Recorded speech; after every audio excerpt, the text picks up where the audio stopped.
We'll just get rolling because I can always clip the front end off. But this is cool because I remember, God, I feel like it was 2 months ago. You're like, dude, when you get to Life of Pablo, I want to do the conversation.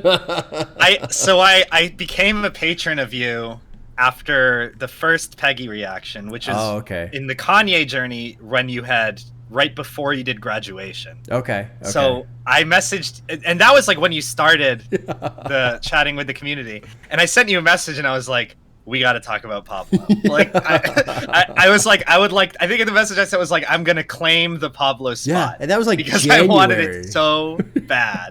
Yeah, it was a long time ago. And oh, by the way, I wanted to congratulate you for joining the club of people who think Pablo is the best Kanye album. Yes, it's a very exclusive but slowly growing club.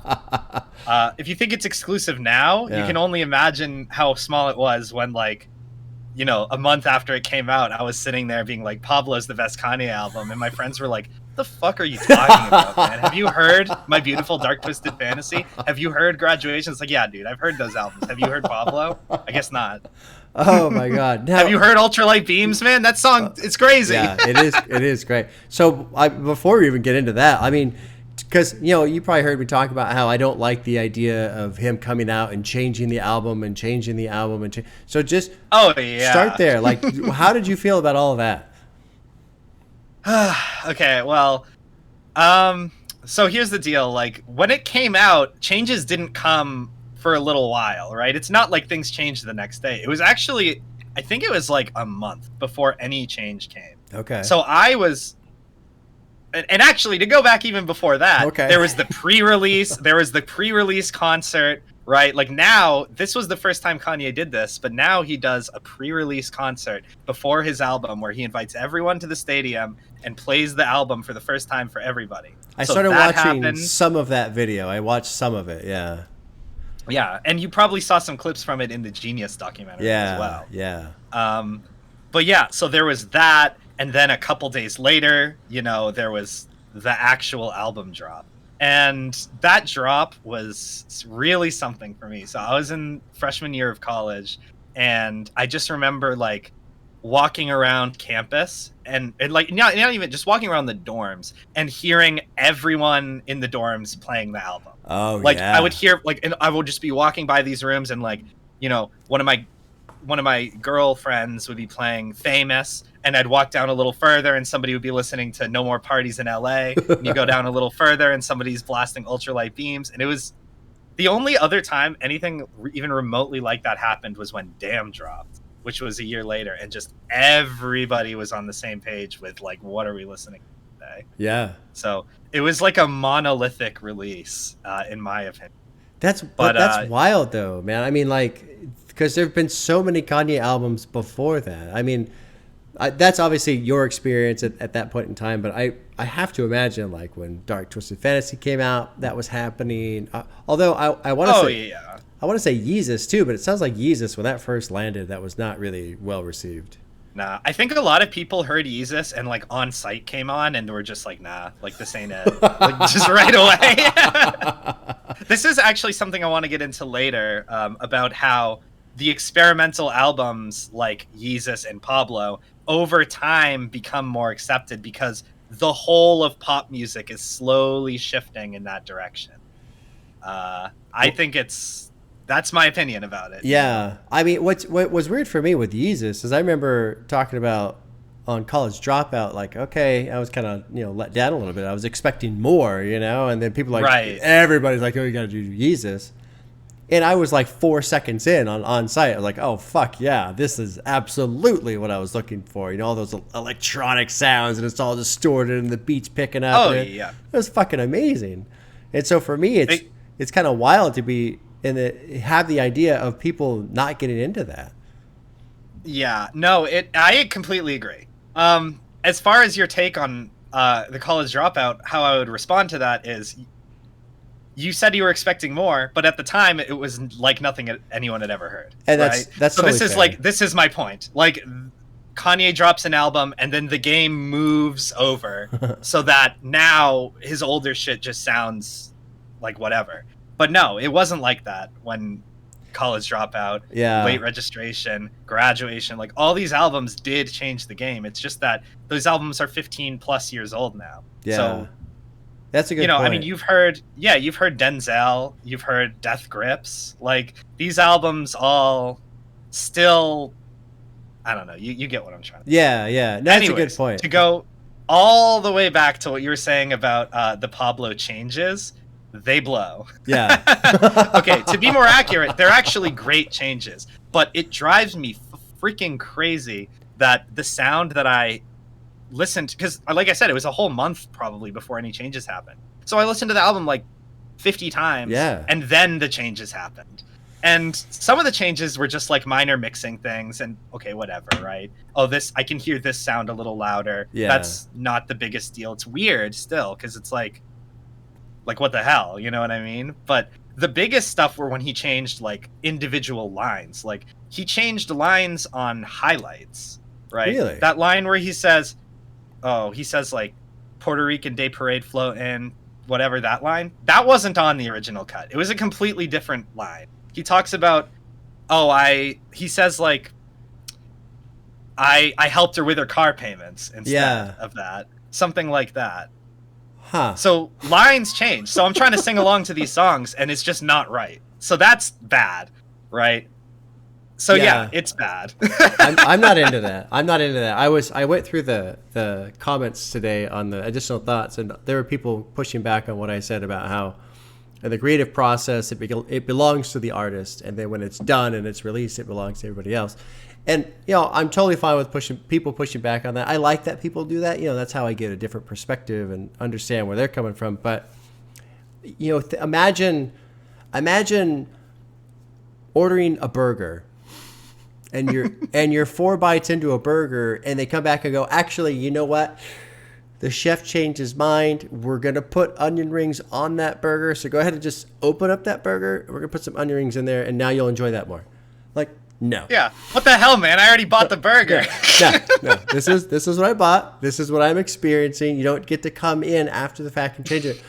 Or like, what's the author for Hogwarts? I'm not a huge fan. J.K. Rowling. There you go. I don't really, I don't have a strong opinion about her one way or the other, but there was like some hubbub about she changed one of the characters or what, and it's like, you don't do that. It's done. It's not great. It changes the original meaning. Yeah, it's done. You released it. It's over. Once you should have delayed it longer. Yeah, exactly. Once you've created it, that's yours. You can create and create and create as long as you want. It is yours. As soon as you say, okay, I'm done, and let it go, you've let it go. That's it. It's everybody else's now. Yeah. Well, what's funny about that is, so like, the original release of Pablo is different than what you heard because there was no Saint Pablo, which is a travesty. It is a travesty. But the version that they played at the Garden or whatever, Madison Square Garden, that version didn't even have waves. And that's why the album got delayed. So the album was originally supposed to come out the same night as the Madison Square Garden thing. I think that was like a Wednesday or Thursday night. Okay. And the album didn't end up coming out until Saturday. And so Kanye was tweeting up a storm. All these other rappers were tweeting. And there's this like famous tweet where like Kanye says, the album's delayed again. Blame Chance. He wants waves on the album. Okay. And then we got waves. Okay. But that's not so bad because at least it wasn't on streaming yet. You know what I mean? Right. Like and I'm fine with the delay. That's fine. If you need more time, I mean, obviously that's frustrating for fans, especially when there's a release date announced, all that stuff. I'm fine with that. I'm fine with the deluxe edition releasing that's got extra tracks. I'm totally fine with remix albums. Like 9 Inch Nails does that all the time. Here, they've got a remix album to almost every studio album they've done. Totally okay with that. Live performances where they improvise and extend and change a song and make it different. Totally okay with that. That's like an extension of the artistic process. But this idea of I'm going to release it and then go, actually, no. All that music you heard, give me that back because I'm going to change it. And now you have to listen to it again. And then actually give me that back and I'm going to change that again. Like, no. I'm not okay with that. It's not great for sure. That does bring up another interesting point that Pablo actually didn't have a physical release. Oh, really? Of any kind. It was probably the first huge album that I know of to just not even have any kind of physical release. Wow. No CD, no vinyl whatsoever. I didn't know that. This brings me to another point, which is something you brought up in your video when you were reading along the lyrics and you were talking about how some U's were capitalized and some weren't. Yeah. I don't know where those lyrics come from, but there was no physical release, so there was no lyrics book, right? Though all of those lyrics are just transcribed. Yeah. I'm pretty sure. I always I hope and assume that like the record company or whoever sends those off to Genius so they actually have legit versions, but I don't know if that's the case or not. Well, I have no idea. With a normal record company, sure, but if it's Kanye, no. So I don't know how much you know about Kanye's label, but he's Good Music, right? Yeah. So it's him, and then above him is Pusha T as the president of Good Music. Okay. I'm sure you're gonna do Pusha T in a couple months, right? Yeah, it's coming. I know. So I don't see Pusha T being like, "Oh, we got to get these lyrics out to Rap Genius." I don't see that happening. Right. Not and I don't see it happening with Kanye either. So, so no, those lyrics. But so anytime that you saw "you" capitalized or not, that's whoever wrote those lyrics originally. That's on them. Yeah, and it's hard to pick up on too because when you start doing something like that, that's very specific. And then you have to know for sure what the intention was from Kanye. And that's not always necessarily clear. No, especially on this album. Yeah. More than any of his other albums, this one is abstract as all hell. It's all crazy. The sound is changing constantly. The lyrics are all over the place. I was laughing when you uploaded your additional thoughts the other day because you were like so all over the place with it. I was like, this album broke his brain. It did. Like, yeah. He doesn't even he can't even formulate his thoughts anymore. It is. It is very just jarring. And then what is interesting, because I did listen to it a shit ton this week, at least a dozen times, probably more than a dozen times. Damn. And you get used to that. You get used to this, like just the floor drops out and now you're here and then it picks back up again and then you're over here. And it does kind of start to screw with your head a little bit. Like you just get into that off rhythm. It's interesting. Yeah, you're used to just everything being crazy. Yeah. I remember just like I said, I was walking around, going from class to class, so I had it in my earbuds. And I would be listening to ultralight beams, and then I'd be listening to feedback and lowlights and highlights, and it's like you're really getting tossed all over the place with that album. It's really something. That's why it's my favorite. It really is. Because it doesn't it doesn't. It's very surprising. That's not the right word I want to use, but no, it's subverting your expectations constantly. Yeah, and it is. And then you get used to the subversions, and now it's like, okay, this is just great, and nothing else is like this. Yeah, I agree with that too. And it is a bit of an auditory journey too. I almost said on the reaction, man, this kind of reminds me of the experience I had with Veteran. And then and someone had tweeted to me at some point, I guess apparently I didn't look this up, I didn't confirm it, but apparently JPEG Mafia was listening to this a bunch when he was making Veteran, and I thought it just makes perfect sense. Like it's just that same out there wavelength, that jarring, trippy, all over the place wavelength. Yeah, I think like something about pulling you from one place to another super fast is just really engaging as a listener. Yeah.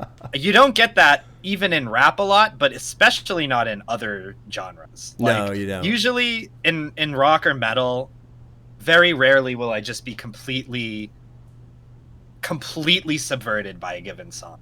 Right? Usually when the song starts, it goes, there might be a tempo change, or like in Tool, they might do some crazy breakdown or some screams or throw in like a crazy time signature or something. But it's not like it's a beat change like in Father Stretch My Hands. Right, where it just know what I mean? Falls off. Just the whole song stops. Yeah. It's crazy. Goes to silence, and then you have, How Can I Find You? It's like nothing else. It is like nothing else.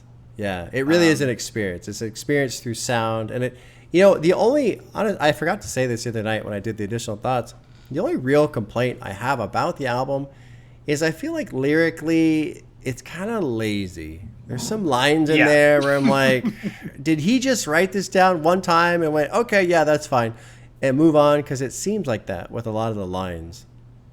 I mean, if we're to believe Freestyle 4, he probably freestyled some of it. I feel like there's a lot of that shit where he wrote it down one time and went, okay, yeah, I just rhymed asshole with asshole. With asshole. I'm good to go. Yeah, in 30 hours. Like, come on, man. Like, that being said, I think there's something kind of charming about it, you know, if I'm being positive. It's because I love it. It's somehow, you know, it's in a way it was nice for me because, you know, I did a little bit of shit talking on Drake and about lyrics and stuff like that. And I remember a couple of these lines on the reaction, kind of laughing at them, but then later on listening to them and going, you know what? Yeah, you could have done better. And I was glad to feel that way because it's like, okay, I'm not too biased, you know, like, yeah, maybe the Drake haters got to me and whatever, but like, no, Kanye got lazy with the lyrics on this album in multiple situations. But you take that and then you go, okay, well, let's look at the broader context of the life of Pablo and these episodes of just up and down and all over, and kind of taking this idea of, well, if you come off of Yeezus and I am a god, I can just do whatever I want. I wonder if he just got to a point where it doesn't matter. It doesn't matter what I say. I can say whatever I want. It doesn't fucking matter. It doesn't have to be good. I can just literally put whatever I want and it will work. Yeah, I mean, if we're going off of Pinocchio's story, like, he's like, people don't even listen to me. Yeah. Why should I say whatever, this or that? Just say anything. Yeah. Doesn't matter. People are going to lose their minds. People are going to jump around as long as the beats are banging, which they are, and they did jump around the whole time. Yeah. Father Stretch My Hands 1, like, that beat drop is legendary. It's so like, good. there are very, very few beat drops better than that in all of rap. Then if Young Metro don't trust you, I'm gonna shoot you. Yeah. Oh my god. Yeah. I really like when it drops in on No More Parties in LA. It just fucking wham, just goes, and then that beat just goes and goes, and then Kendrick comes out and just crushes it with his verse, and then Kanye comes out and crushes it. That song is so fun to listen to, man. Yeah, and you started off your additional reactions by saying that No More Parties in LA is a legendary song. And it is a legendary song. Because it's the three goats all together on one song. Although, I don't know if anybody told you this, but supposedly there's like 40 Kanye and Kendrick songs in the vault. Really? Yeah, this is a rumor that's been floating around for a hell of a long time. And Kanye always has leaks, and people are always like, when's the Kanye and Kendrick album gonna leak? Not yet, apparently. It's in the works still, I guess. 40 tracks. That's what they say, you know. Who knows what it really is, but like, that's wild. I don't know. Part of Kanye's process is creating a bunch of songs and then cutting them all down. Yeah. That's why he has so many leaks. Because and so many unreleased songs, because he just has way more songs than ever are going to make it on the albums. You know. Yeah. And you know, that brings me back to the Genius documentary and his mom, and how Cootie was saying, like, when his mom died, Kanye just went back to work. And I joked about this on the additional thoughts about how everything now for me is going to be coming from, you know, Mr. Morale and the Big Steppers. Mr. Morale. And I just have to wonder, God, is this how Kanye grieves? Is he just working and working and working and working and working and working to kind of get through that somehow? And I haven't listened to Donda yet. From what I understand, Donda gets into that. I mean, it's about her. But yeah, it's interesting to just think about that. A guy who just keeps working so much, he literally has music that just gets thrown away because he's not going to use it. Yeah. Okay, I won't speak on Donda because I don't want to spoil you. Sure. But I will say, I think I sent you a message about this once, perhaps, that like I suspect that Kanye's mental state currently is a trauma response from his mom's death, essentially. It could be. So his mom died after Graduation dropped, which was, you know, the peak of his fame. Yeah. That's still his biggest selling album to this day. So it's the peak of his fame, right? And instead of grieving properly and taking some private time, he went on tour. And during the tour, you know, he went out, as you saw in the Genius documentary, and he was saying on stage stuff like, my mom would have told me to keep going. My mom would have told me to never stop the grind. It's like, okay, man, like, I don't think she would have said that. But yeah, it's tough. So I see Kanye's bipolarism as a bit of a trauma response.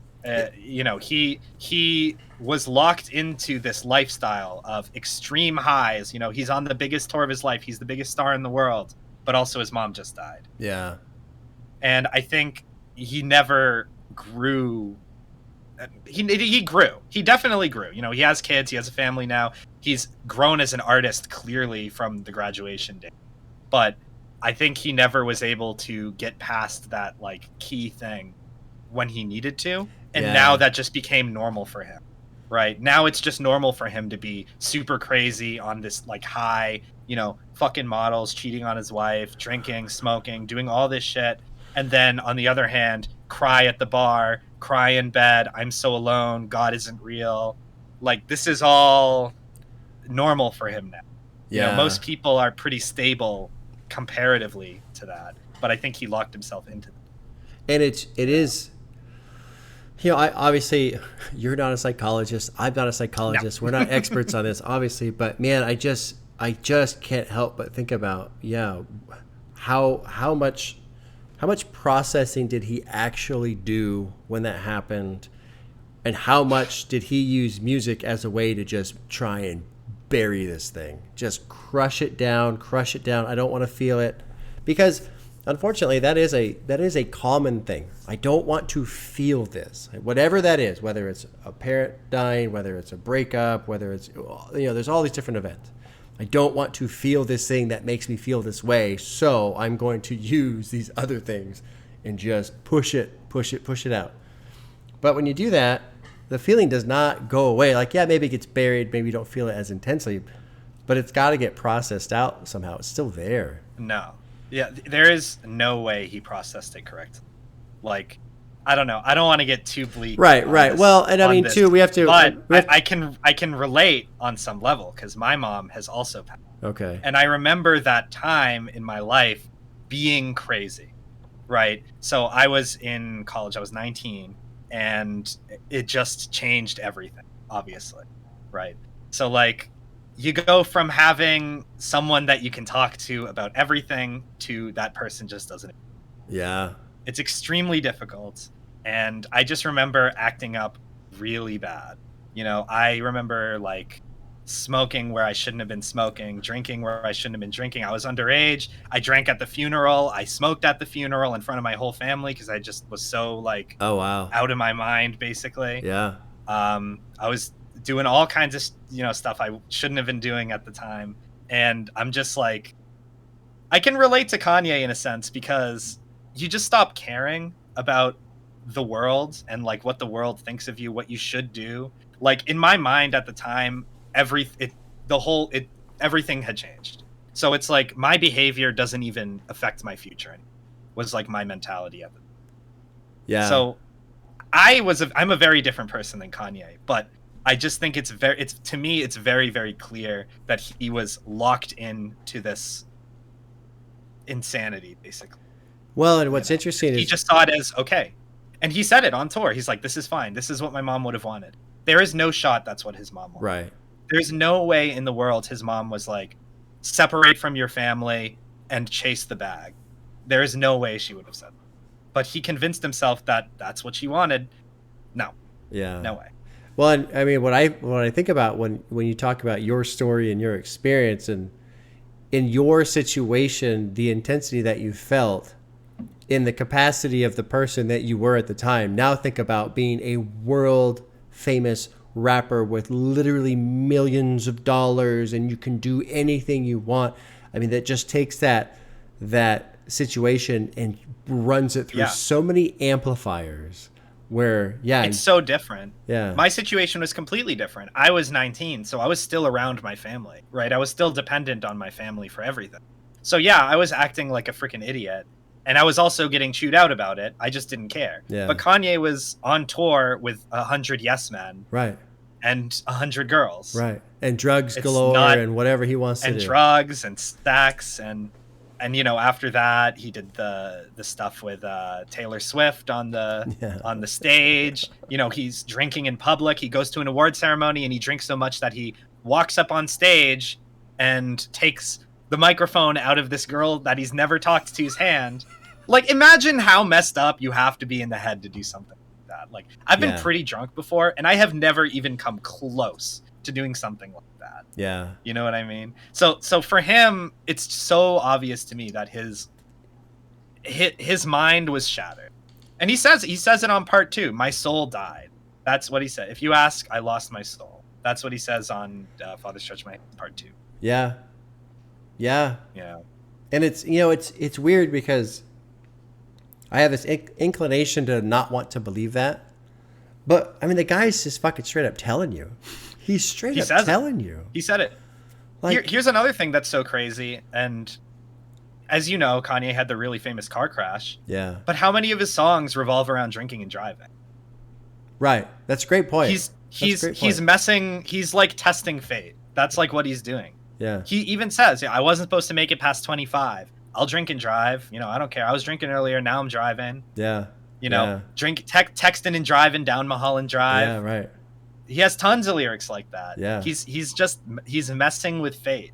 You know, it's honestly a miracle he hasn't gotten into another situation that has come close to taking his life. Yeah. That's why that unreleased song, which I think you heard, the one where he's, you know, the suicide note song. Oh yeah, I did hear that one. I think about that song a lot, not because the song is great or anything. The song is all right. It's an unfinished song. But just because I think it's like, it reminds me of where we could be with Kanye.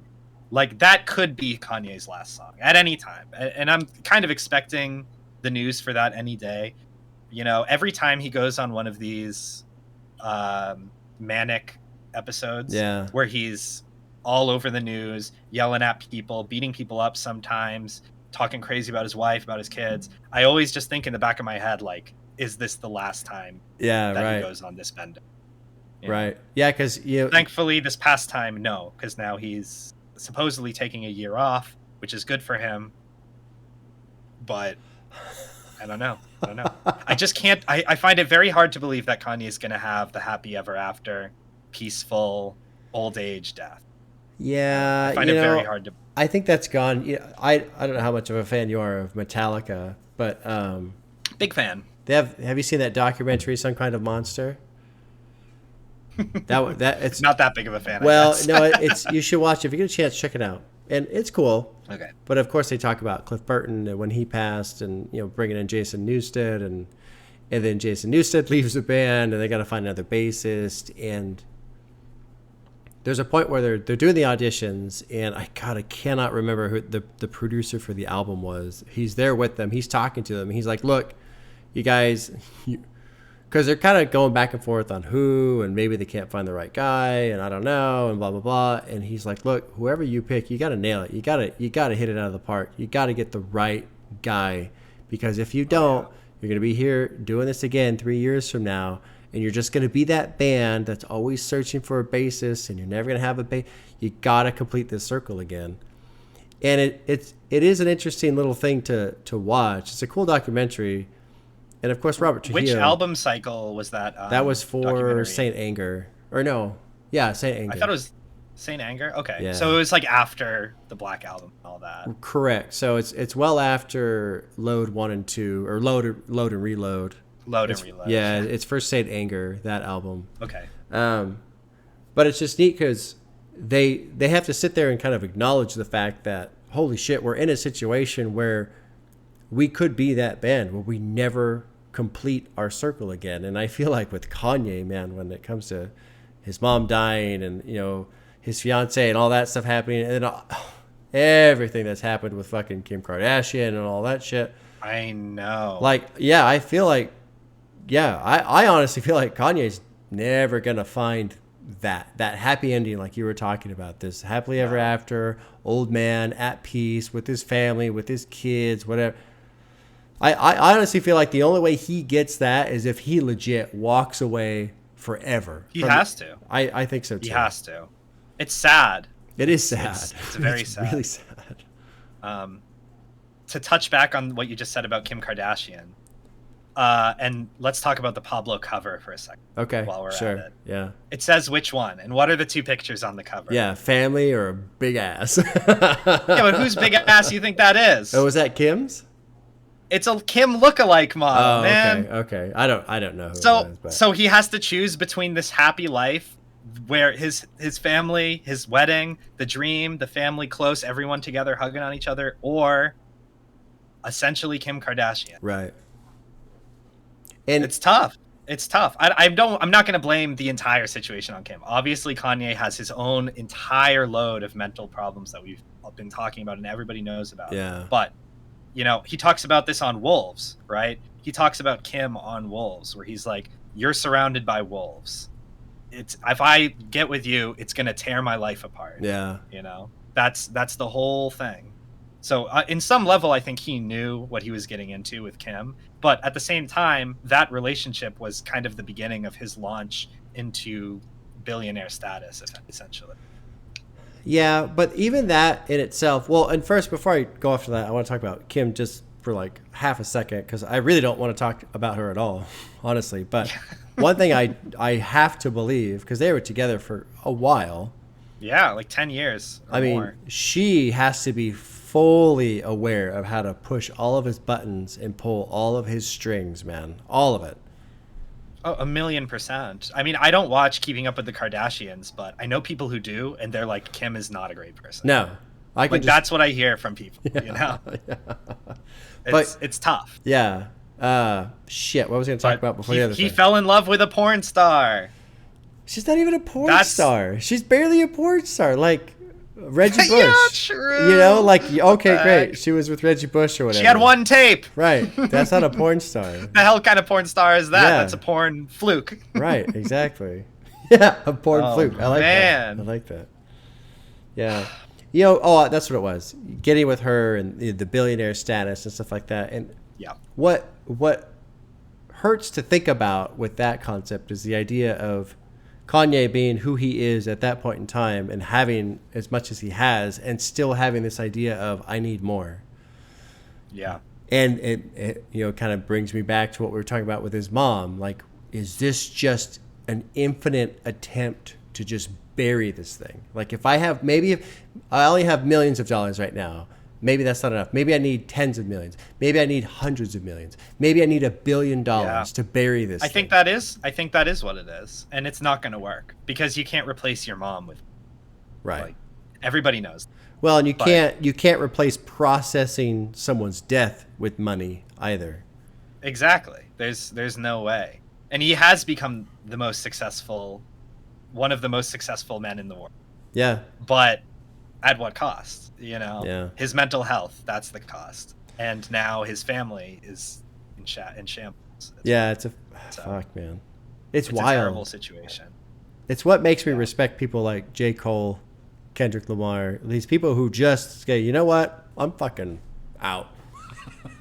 I'm not staying in the limelight. I don't give a shit about being famous. I just want to have a little bit of money, be me, go live my life, be with my family, be with my friends. Fuck the rest of this because it's just not worth it. It is remarkable how famous Kanye was getting and how big and how popular and successful and established he already was. And he was still choosing to go on these radio shows and go to the TMZ office to get on camera and all this shit over and over and over again to stay in the spotlight. Yeah. When he didn't need to do it because all he needed to do was drop music and his fans would have stayed. Yeah. As Kendrick proved. And you know what? You say that, and because I never really understood the whole Kanye and Trump thing. I never got that. And all of a sudden, you just said that, and it reminded me of how I feel about Trump because here you are, you're a multimillionaire, real estate tycoon, whatever you want to call it. You've got a star on Hollywood Boulevard. You've had a TV show for decades, whatever. Everybody knows who you are. You have all this money. You're literally the president of the United States, and you're on Twitter yelling at somebody. Like, he can't help himself. How fucking insecure are you? How much attention do you need where you've done all this stuff and you're still acting that way? Yeah. And it's tough because Trump is one of Kanye's idols. Yeah. Believe it or not, but that's what he is. Like, Trump ran for president, Kanye wants to run for president. That's, it's sad. Like, Kanye thinks that he can climb higher and higher in society. But for what? For what? And it's even if he could do it, it's for what? You're right. I don't understand. Right. Very sad. Which is I want to bring. Go ahead. I was just gonna say we're like way off the rails, but yeah, let's go I want to bring things back to Pablo. Yeah. Let's talk about this amazing album that you just heard for the first time. Freaking legendary. Okay, on the album, I wanted to talk about the difference of how he used sampling on this album compared to how he used sampling on the other albums. Okay. Because this whole time Kanye's sampling game is top notch, even going all the way back to Through the Wire, where he samples Chaka Khan's Through the Fire, and speeding it up takes that. Yeah, speeding up the song takes the fa sound out of Through the Fire, and now it sounds like she's saying Through the Wire, and he has himself his first greatest hit of all time. Okay, right? That was his first song, Through the Wire, and it's perfect for his situation, obvious as you know. Spitting through the wire, so it's perfect. The perfect sample. On Pablo, he has done this slightly different thing where he mashes together or cuts samples in such a way to force the sample to be what he wants it to be. So on your original album reaction during Famous, I remember you being stumped over the Rihanna chorus on the song. I just wanted you to know. But what if I told you? But it feeds into a Nina Simone thing, right? Yes. Do you know the song? I don't. I haven't heard that song. No, I haven't heard that one. What if I told you that in that song, Kanye, through Rihanna, is that chorus is ripped from the Nina Simone chorus, but it's not the entire chorus. He cut out 2 lines at the end of the chorus. Okay. So I will read to you the original sample. Yeah. And you can tell me what you think that him leaving this part off means. So, man, I can understand how it might be kinda hard to love a girl like me. Sure. I don't blame you much for wanting to be free. I just wanted you to know. I've loved you better than your own kin did from the very start. It's my own fault what happens to my heart. You see, I've always known you'd go. He couldn't say it. He left it off. To me, that is indicative of he couldn't say it, so he wouldn't say it. So he wouldn't put that part on his album. It's my own fault what happens to my heart. You see, I've always known you'd go. So if that song is about God, if Rihanna is representing God and religion, then it's feeding back into that cycle of doubt that you talked about that comes up later on the album. Oh, that is really interesting. Not bad, right? That is really interesting. I got another one for you. Okay. On Father Stretch My Hands, he has that, what does he say? He says, oh, hold on. I copied. Oh, yeah, okay. You're the only power. You're the only power. Yeah. You are the only power that can cut. And then it loops, right? So here's the original sample. You're the only power that can save this world today. He cut that part out. He doesn't believe it. On the song, he doesn't believe it, so he cut that part out.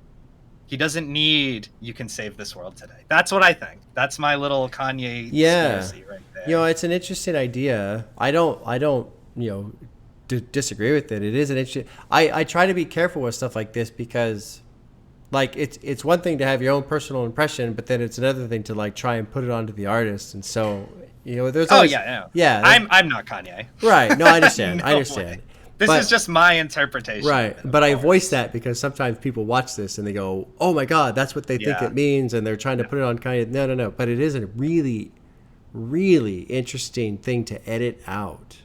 I see it as an intentional choice, in my opinion. Yeah. I could be wrong. It could just be, he wanted the loop to sound a perfect way. But when I listen to the song and I hear it go, you are the only power that can, and then it just cuts. Yeah, and you hear this long, like when it cuts, you hear the reverb, like,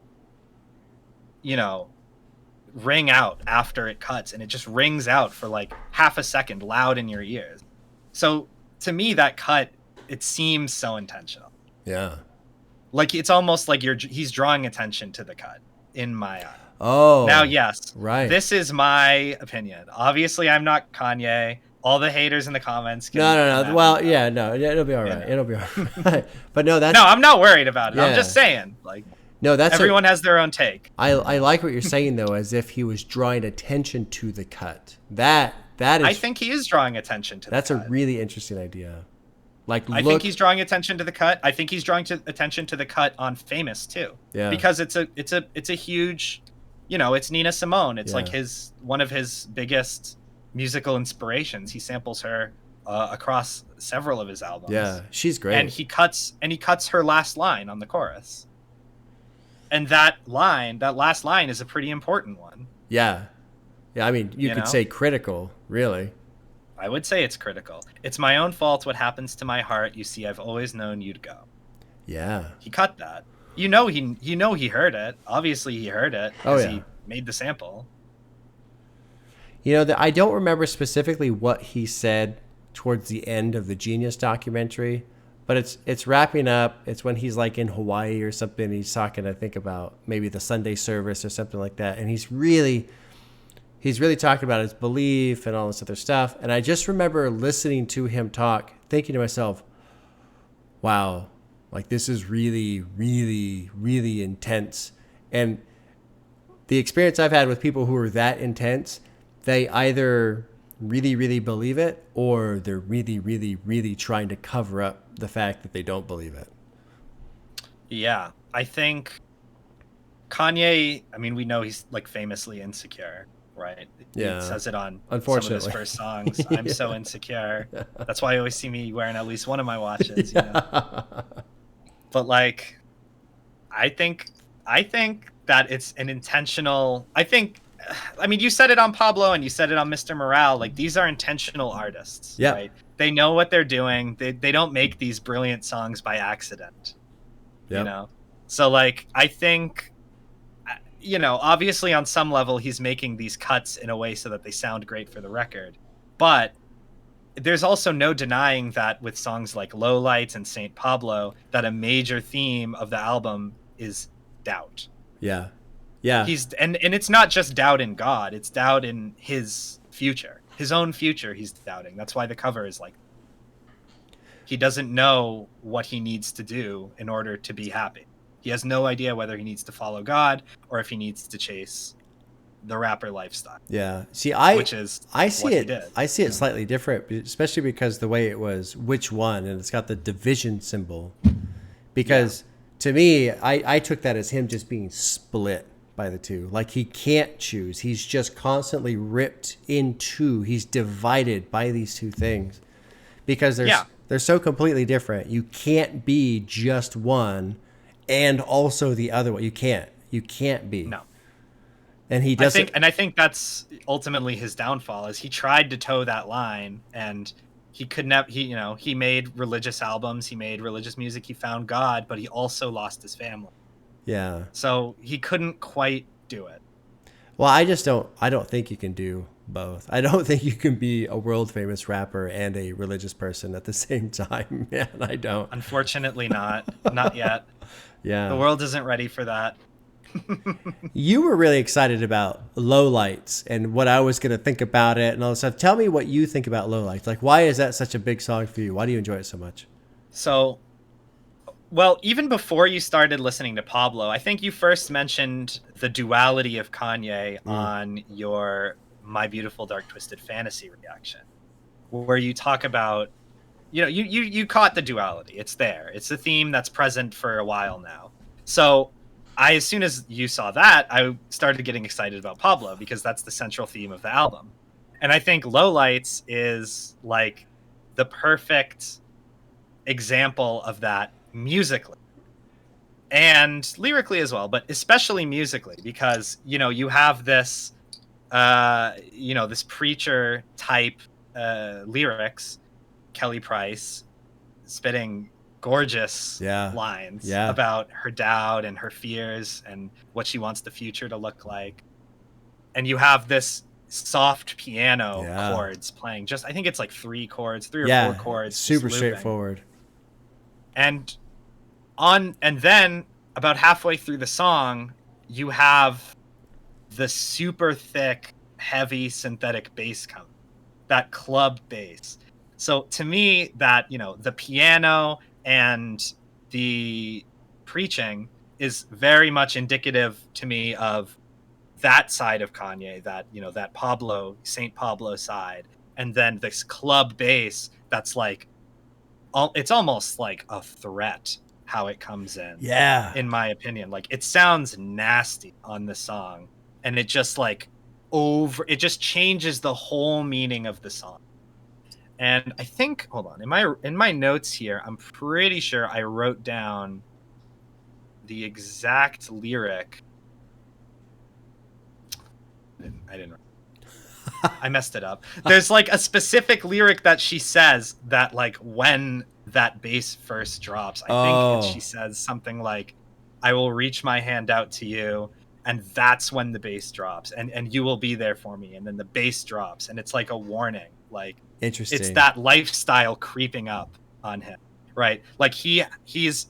I think of that song almost as like Kanye meditating, right? Like, this is what's going on in his head. He's sitting alone at home. He's thinking, what do I have to do? You know, let me tell you a testimony about my life. I will not always be this sad. One day, God will come down and reach his arms out to me. And then you hear bum, bum, bum, bum. Yeah. And it's like, and it's that lifestyle creeping back, that club bass. Yeah. It's creeping up, and you can hear it, and it just sits there now, and it's looping in like a normal hip hop song. That bass, it's like an intrusion. It's a beautiful song. It is like an intrusion. That's exactly how I see it. And I think it's a really special moment on the album, and in all of music, really, to do something like that. Yeah, that song, man, I feel like that song is extremely critical to the theme of the album and what's happening. And that's why I really, you know, it struck me, obviously, you know, I talked about it, but I was happy to see other people leave comments saying, yeah, I tended to skip that one because I felt like there's no reason to listen to it. But now I'm like, oh, okay. Like, it has more meaning, so it kind of helps tie the album together a little bit better.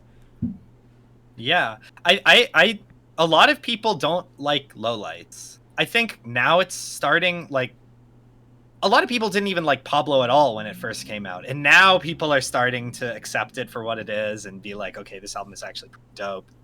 Lowlights has been one of the songs that, if you asked a lot of people, they would say it's a skip. It's an instant skip, Lowlights, because it doesn't mean anything.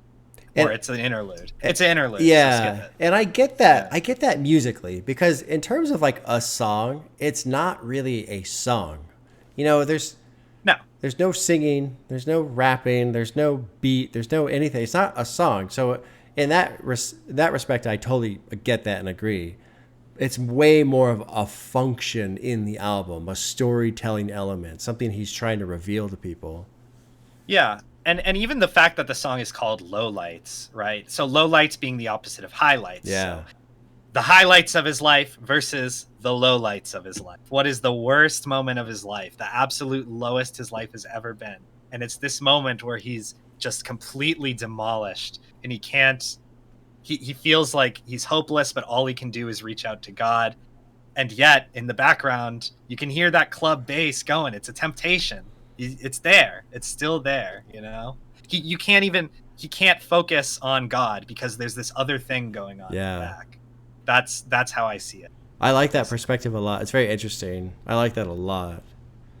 Yeah, you know, to me, with the lyrics, man, just the fact that she just keeps saying over and over, someday, you know, God's gonna do this. One day this is gonna happen. One day that's gonna happen. And it's just a laundry list of things that aren't happening, that haven't happened, that he's waiting for, that he's begging for while he suffers all of these different things. I know. I think it's a devastatingly powerful song. That's a great song. I remember hearing that, and the impact of that song initially to me was like on the same level of the impact of Ultralight Beam, where I just like really felt it like in my core that this was like a really special moment. Yeah, in well, Kanye's discography and in music. Yeah, in general. And Ultralight Beams, starting the album with that, I even said that on the reaction, like, oh, okay, we're going somewhere on this one, because it was so patient, and it does its thing, and then you get to the end, you've got that full choir just screaming these lines, and it's unbelievable. And the choir is so gorgeous, and Ultralight Beams, I had never heard anything like it. I still haven't heard anything like it. It's a deconstructed gospel song. Yeah. Right? Most of the song, especially the first half of the song, consists of just dead silence. And you have a drum beat kick in, like a bass kick come in, or Kanye's rapping, and he has this weird little like gurgly bass sample. I'm not sure exactly what it is. But like everything is so isolated. Everything's on its own, floating around. That song is really amazing. It's like my all-time favorite song. Easily. It is a great song. I really did enjoy that one. Yeah. And it sets the tone so well, and then off from there, you're just off on this fucking ride, man. You just go. Yeah, and the way it goes into Ultralight Beams as well. It goes into Father Stretch My Hand as well, and you have those choir samples again right at the beginning. And in Father Stretch My Hands, before the beat drops, the choir sample gets so loud, it's like clipping in the headphones. Like the high end is all just like noisy together. Yeah. It's not clean at all. It's so dirty.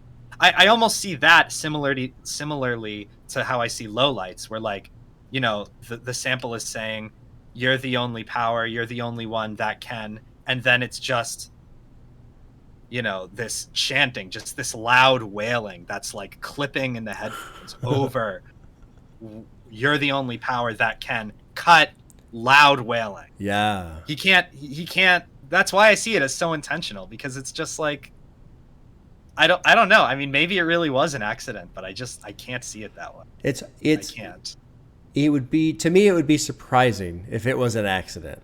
Like if he just went, you know what, we're out of time, so I'll just clip it here, I guess. Like it just doesn't seem like that would be the case, man. And then, by the way, I'll clip it here to put in this loud choir over it instead. Yeah, and especially since it's the if you consider part 1 and part 2 together, it's like that's the biggest song on the album right there, you know? It's the most transformative song. I think it's the song that also shows Kanye at his most. It shows the duality better than any other song when you take the two parts together. Yeah. Because you have that first part with the choirs and all this like gorgeous sounds, and then it goes into this trap banger with Panda, the designer, and then it cuts back out. My joy, how can I find you? How can I find you? Oh my god! That part, man, that part still blows me away. Every time I hear it, when it just drops out and everything goes silent, and it just says, "How can I find you?" Yeah. It's like a moment of clarity. Yeah. All the noise is gone, and now you just have this one beautiful, voice coming in. My joy, how can I find you? Yeah.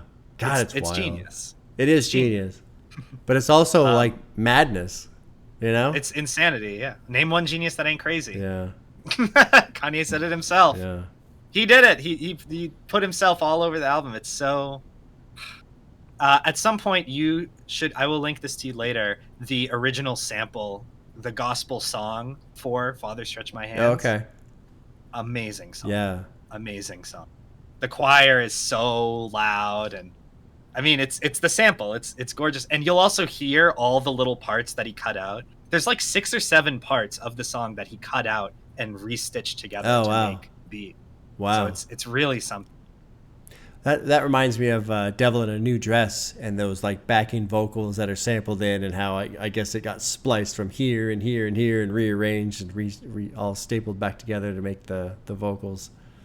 Yeah. It's not easy to do that. No, I've tried. There's no way. My brain does not. I can go through lyrics all day long. You start trying to make me put together sound. No, there's no way. It's funny because one of the biggest misconceptions in rap is that it's easy to mimic, right? Yeah, like that's true. A lot of right. It's crazy to me because whenever you have somebody who's really, who hasn't gotten into rap yet, and you ask them about rap and they're like, it's just somebody talking fast or whatever. It's just somebody rhyming.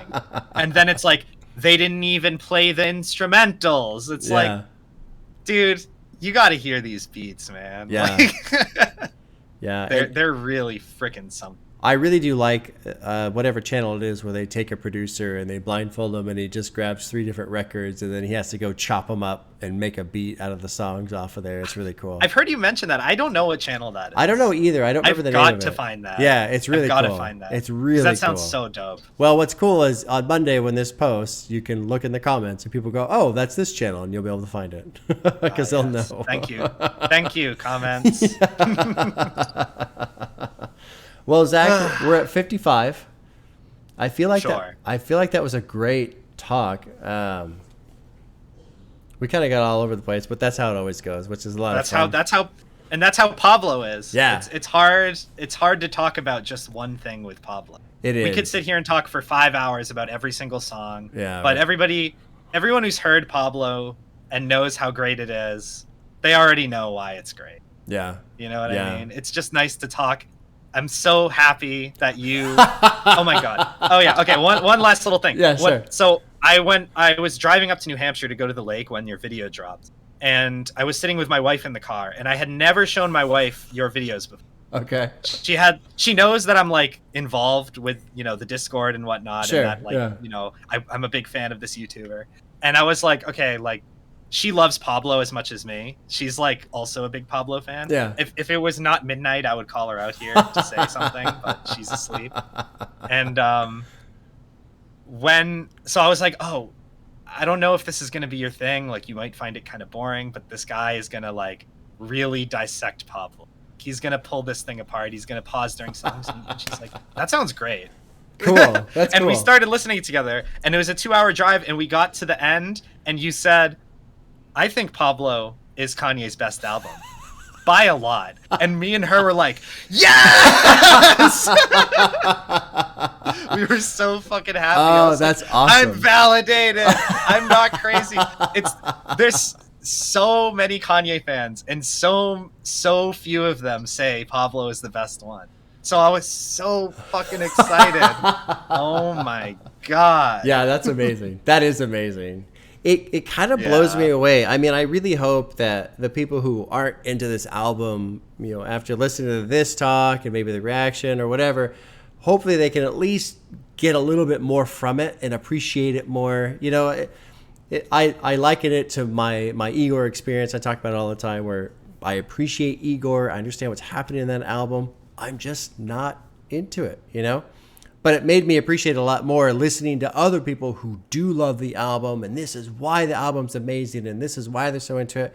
Because I can step back and go, okay, yeah, I can see what you're talking about. Okay, I understand what you're doing here. Sure.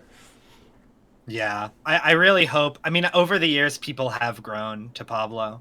Like I said, when it first came out, people didn't know what to think of it. There was fans and there was haters. Now there's a lot more fans than haters. Now I think most people don't think Pablo is bad, at least, anymore, which was like very much the vibe when Pablo first came out, that there was just a huge handful of people who were like, this is Kanye's worst album.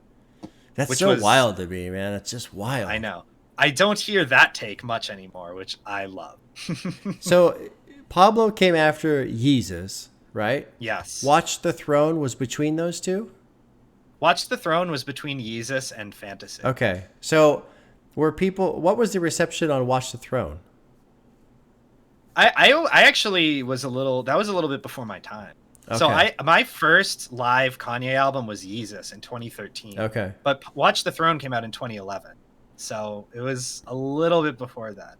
So I very much, the vibe was you got Jay-Z and Kanye together. Like, yeah, sure. This is amazing. And you have that, NIP song where everyone's that was quite the song. Yeah. I remember that song coming out. I wasn't a Kanye fan yet, but I remember putting that song on in the car with my girlfriend, who's now my wife, and we were sitting there and we would just loop that song over and over again, because those that last part where it's all distorted, you are now watching the throne, don't let me into my zone, and just this It's like I had never heard anything like that at the time. Oh, it's amazing. Now that I've heard all kinds of experimental and death grips and stuff, it's not quite as exciting to me. But yeah, like, as a 14-year-old kid, like that shit was rocked my damn world. Like, not gonna lie.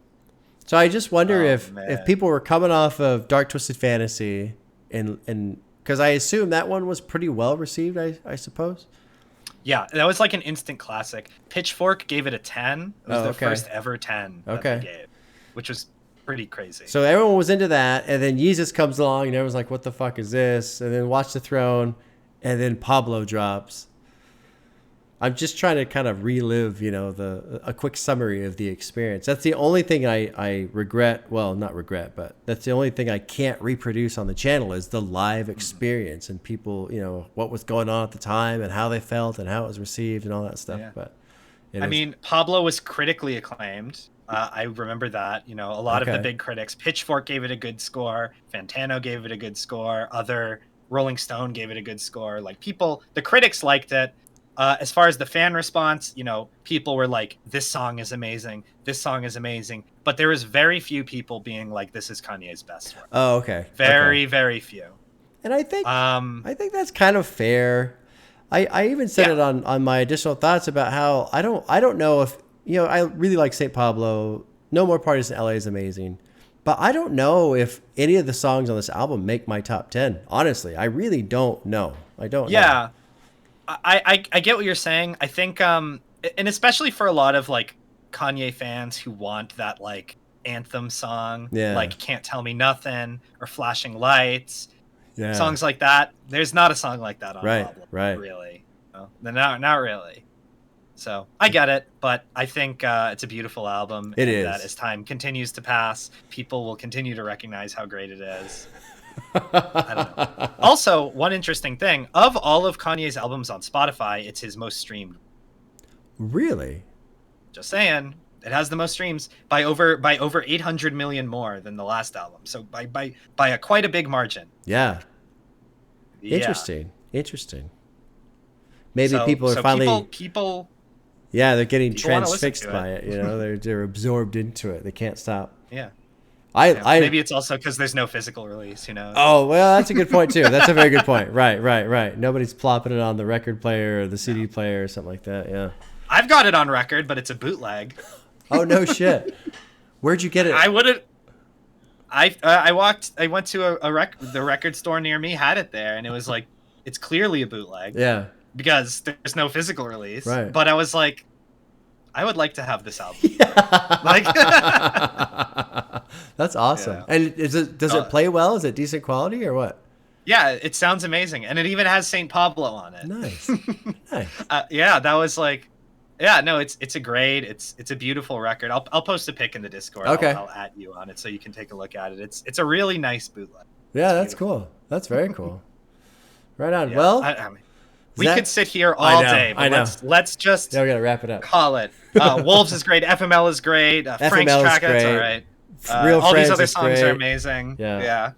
It's a great album. That's it. We're done. Call it. Cut the video. All right. Well, Zach, thanks for coming on and discussing the old Pablo with me. I appreciate it, and I appreciate all the effort you put in. You and Gabe and the other guys have put into making the Discord server better. It's really. Sure. I haven't done anything in the Discord server. Well, I'll take credit. Just take credit anyway. It's fine. I'm taking credit.